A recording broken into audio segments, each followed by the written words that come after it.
तो ये वो लोग हैं कि ना हमको बहुत एमिनिटीज़ मिली हुई ऑलरेडी, अच्छा खाना, घर, कपड़े, स्कूल जाना, ये सब कुछ हमको मिला हुआ है। वहीं आप देखोगे ना जो स्लम के लोग हैं या फिर हमारे खुद के घर में जो काम करने आते हैं उनके बच्चे हैं या फिर जो भी गरीब लोग हैं जिनको ये एमिनिटीज़ नहीं मिलती है, तो ये उन दोनों के फीलिंग्स का या फिर कैसी डिफरेंशिएशन होकर उसका थोड़ा सा लिखने की कोशिश की थी मैंने कि हमारे पास सब कुछ होके भी हम रोते हैं और उनके पास कुछ नहीं होके भी वो बहुत खुश हैं।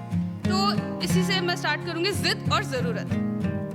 हमने ज़िद की थी नए बस्ते की, इसलिए नहीं कि बस्ता फटा था, इसलिए नहीं कि बस्ता फटा था, बस इसलिए क्योंकि उसका रंग फीका पड़ गया था।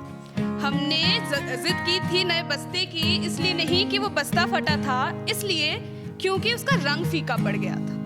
उसने दुआ की थी उस फीके से बस्ते को पाने की, क्योंकि उसे पता था उसकी किस्मत में ना तो स्कूल जाना लिखा है और ना ही वो फीका सा बस्ता। उसे पता था ना ही उसके किस्मत में स्कूल जाना लिखा है, ना ही वो फीका सा बस्ता। हम रो रहे थे अपनी मनपसंद खिलौनों के ना मिलने पर। उसने हमारे टूटे हुए खिलौनों को सोने सा सहेज के रखा था।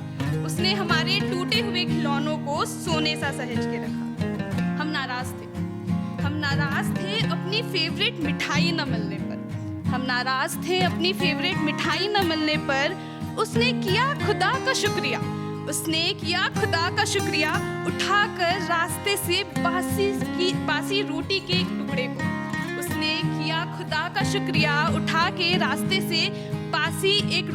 टुकड़े को।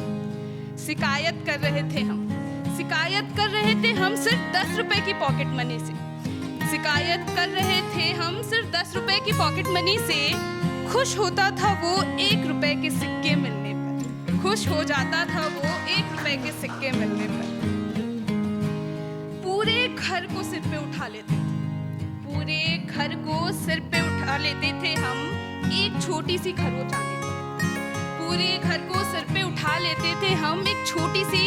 आने पर।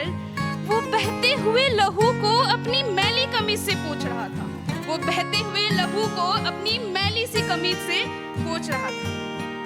फेंक दिए थे कपड़े पुराने अपने, क्योंकि फैशन बदल रहा था। उन्हीं कपड़ों से वो अपना त्योहार मना रहा था। खफा हो जाते थे माँ बाप से फटाके ना खरीद देने पर।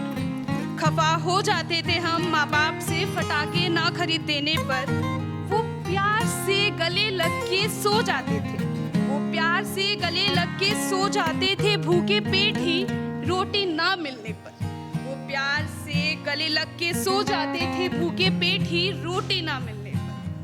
सब कुछ हो के भी हर पल निराश रहते थे जिंदगी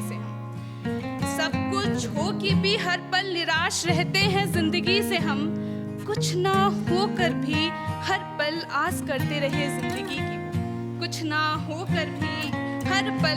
करते रहे जिंदगी की।